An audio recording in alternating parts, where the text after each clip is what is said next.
Anybody can play. The note is only 20%. The attitude of the motherfucker who plays it is 80%. That's not just a quote. That's the gospel according to Miles Davis. Born May 26, 1926, in Alton, Illinois, Miles Dewey Davis III came into the world not with a silver spoon, but with a golden horn waiting to be claimed. Today, we honor jazz legend Miles Davis on his heavenly birthday. Raised in East St. Louis in an upper-middle-class family, his path didn't begin in struggle, but it was carved with purpose. By his early teens, Miles was already immersed in the language of jazz, and when he wasn't in school, he was chasing the sound of life itself through the bell of a trumpet. He made his way to New York City to study at Juilliard, but let's be real. Miles didn't come for the theory. He came for truth. And he found it in the clubs of 52nd Street, blowing alongside the one and only Charlie Parker from 1944 to 1948. It was bebop, and it was fierce, but even then, Miles wasn't content with just fitting in. He was shaping something, listening, learning, plotting a revolution in sound. From Cookin with the Miles Davis Quintet to Sketches of Spain, and of course, Kind of Blue, an album so defining it became the best-selling jazz record of all time.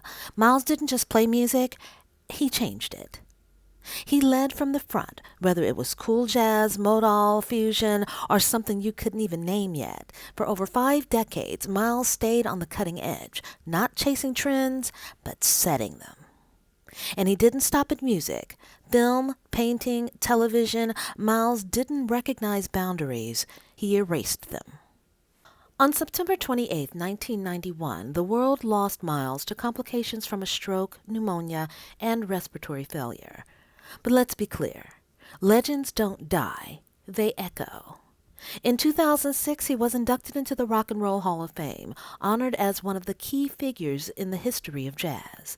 Rolling Stone called him the most revered jazz trumpeter of all time.